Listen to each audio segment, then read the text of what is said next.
Afternoon, everyone. Afternoon, Wandisile. Afternoon, bro. Just to reflect right now as to where you are within your game since joining the Bulls. It's been quite a season for you, you know. But then how would you sort of go about putting your time with the union so far? It's been great, man. It's been fantastic. I mean, I'm learning a lot every day, learning a lot every month. In terms of me personally, I mean, I know for a fact I haven't reached the strides I would have loved to reach right now. But I mean, that's sports. I mean, there's ups and downs, and only thing I can do is just carry on working hard. And I know sooner I'll reach my strides and reach that optimal, form that I know I can possibly reach.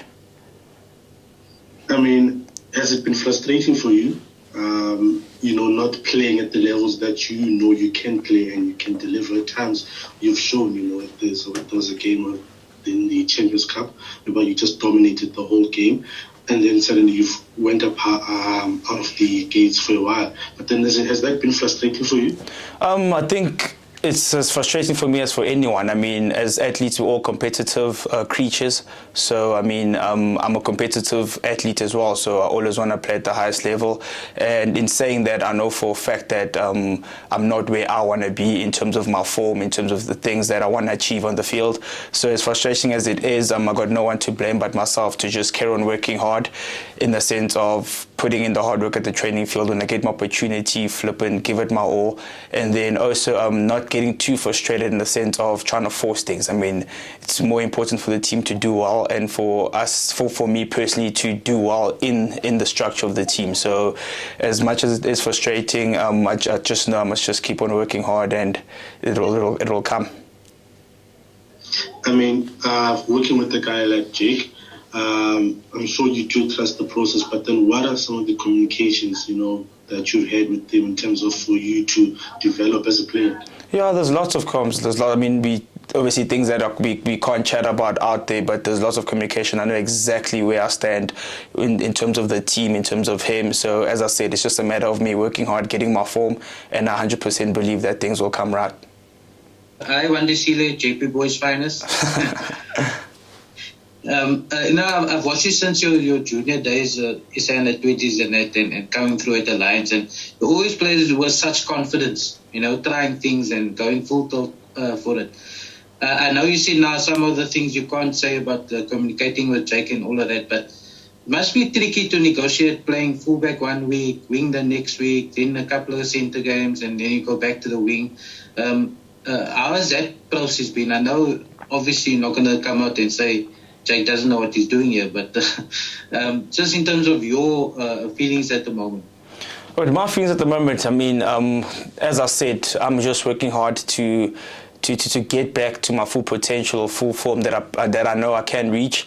And I mean, whether that's at wing, fullback, centre, I mean, right now I just want to be on the field playing as many minutes as I possibly can to reach that form. And then once I'm at that form, then 100% playing centre, outside centre will always be number one position. But right now, as I'm saying, I'm as competitive as I am, and I know I definitely want to compete week in, week out at the highest level. I just need to work hard, get my form back, put in a couple of good 80-minute games, and then take it from there. I mean, there's method to the madness. I'm getting week in, week out, I'm getting more comfortable at playing at 15, and centre will definitely come natural for me. I can wake up any day and play outside centre, but 15 is a bit of work to be done there, and I must say there's massive improvements from the first game that I played at 15 when I got here. I think it was last year June or whenever, and I mean, I'm getting more comfortable there, and in saying that, I know for a fact, I keep on repeating it, I know for a fact I'll get back to my best, and but that will definitely be sooner rather than later.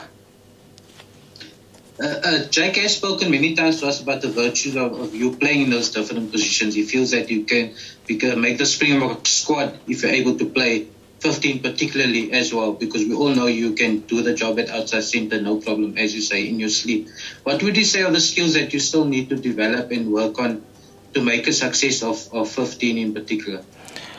I think the skills in both positions. I mean, in 13, I'm not a complete 13 at all. I mean, definitely a million of skills I still need to work on. I mean, I watch inspiration like Lucanio, how many things he gets right in that 13 positions, things that I certainly need to definitely work on. And then I watch great fullbacks like Willie Leroux, Kurt Lear that we have that are flippant. They're very good at certain things that they do at 15, which I sometimes don't get right. So in both positions, there's definitely work-ons, and it makes it very, very interesting for me, or not interesting, gives me a lot of work and a lot of, how can I put it, pressure also to be able to juggle both positions and have maybe, for example, Monday, Tuesday working at 13 in certain things that I need there, and the next 2 days working at 15 with certain things that I need there. So it's two different positions, but I mean, I'm loving the challenge at the moment. As I said, the minute I hit rock bottom and I work on everything that I need to work on, it'll just be up from here. Oh man, you're a bowler, you'll get there, man. You'll get there. 100%. Just for this weekend against the Lions, your former team, always nice to play against a former team and just show them what you can still do. Yeah, 100%. I mean, it's always lovely playing against the Lions. I mean, all my friends are still there at the Lions. I mean, I still live in Joburg, so I bump into them probably twice a week. So it's lovely just playing against them on the field, yeah. Wandy, good afternoon. I hope all is well. How important is patience in this personal development journey that you're on? Yes, as you rightly said, that you are still young and you're still learning the different trades of fullback, the different trades of wing. But when there are other players who are also doing well in particular positions where you feel that you could be doing better, how key does the art of remaining patient in ensuring that at some point your skills in a particular position will then take you to a higher level? It's very key. It's very key. I mean, I think patience is just as important as working hard. I mean, you can't just expect to play every weekend. You can't just expect for the coach to select you every weekend. I mean, you need to also bring your part. You need to deliver, as I said. And I know as well as anyone else that my form hasn't been too great. But as I'm saying, as soon as my form is up there, it'll show in team selection, in me playing more games at outside centre or more games at 15. But I'm 100% sure in believing in the process, and I'm 100% sure that once I hit my best again, it'll definitely show in team selection. So it's very hard to stay patient, but patience is a virtue, if I can put it that way. One more, just in terms of the Currie Cup group, I think the USC team played against Griquas and then last week as well against Zebre. Just in terms of your group's progress, how do you feel things are going? It was difficult early in the season. 100%. I think it wasn't just difficult for our group, it was difficult for both groups early in the season. I mean, we lost 7 or 8 in a row. But I mean, we slowly but surely turning it around. I mean, we got 2 good wins this past weekend.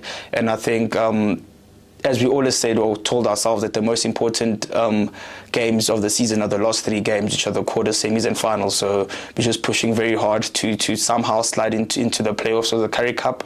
Then we'll take it from there. And then same with the URC. I mean, if we can get a good win this weekend, and regardless of who we play in the last 3 weeks, we get 3 more wins, we win the trophy. So it's been very tough, but we've worked hard to turn it around, and we knew it would come. I mean, we knew that sport is up and down, so whenever you hit that dip, it's just important to keep on doing the things you know and do the things you know well, and then sooner rather than later you'll get out of that dip and we'll start winning games again.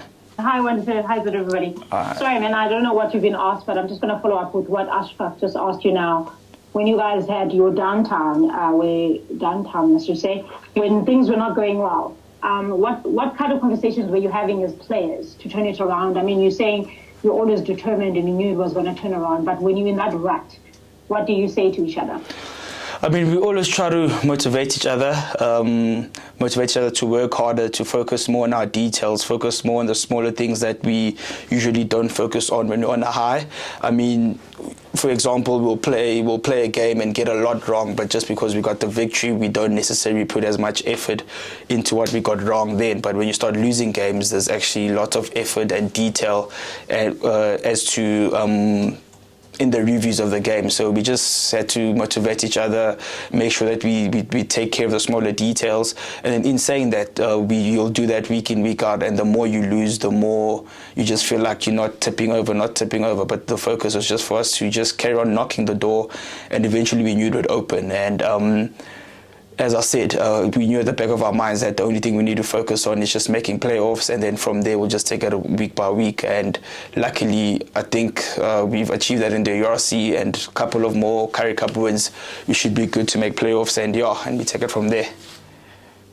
Sorry, just to follow up, was there a specific game that you guys targeted to say this will mark our turnaround? I know, as Ashraf mentioned, your Currie Cup, your URC team is the one that played that turnaround match against the Greek ones. But was there collectively a specific team or a specific game that you targeted to ensure that you can start this turnaround? Not at all. I mean, I think every weekend we play to win. I mean, if it was up to us, we'd literally be undefeated by now. So there's no specific game that we targeted. Every week we want to win, and we want to blow out the opposition. So week by week we just give it our all. And then, as I said, with us giving it our all, with us doing prepping properly, we knew at some stage it will turn around.